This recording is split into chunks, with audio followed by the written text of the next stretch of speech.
আপনি তাহলে আমাকে একটা খাবার দেন, দেখি কেমন খাবার দেয়। এখানে হচ্ছে ব্যস্ততম রাস্তা, তো এখানে কিন্তু খাওয়ার ব্যবস্থা নাই। এখানে হচ্ছে নিজে যদি দায়িত্ব নিয়ে খেতে পারেন সেটা আলাদা জিনিস, আর তাছাড়া এখান থেকে পার্সেল নিলে খুবই ভালো হয়, পার্সেল নেওয়ার জন্য অনেক ভালো। আর হচ্ছে যেহেতু এগুলো হচ্ছে ঘরোয়া খাবার, সবাই ঘরে পাক করে, এখানে কিন্তু আনাম মুরগিরও ব্যবস্থা আছে। দেখি এটা হচ্ছে আপু একটু একটু উঁচু করে, হ্যাঁ এটা হচ্ছে লেগ দিলেন না আপু? আচ্ছা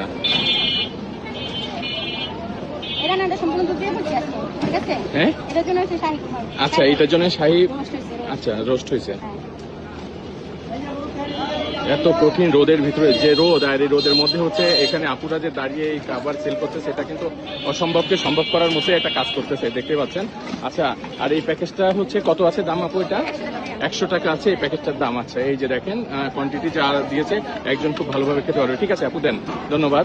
দেখতে পাচ্ছেন। আর এটা হচ্ছে কখন থেকে শুরু করেন আপু? দুপুরে। আচ্ছা, গরম গরম, কিন্তু এখনো গরম, এটা হাতে ধরা কঠিন হয়ে যাচ্ছে, গরম আছে।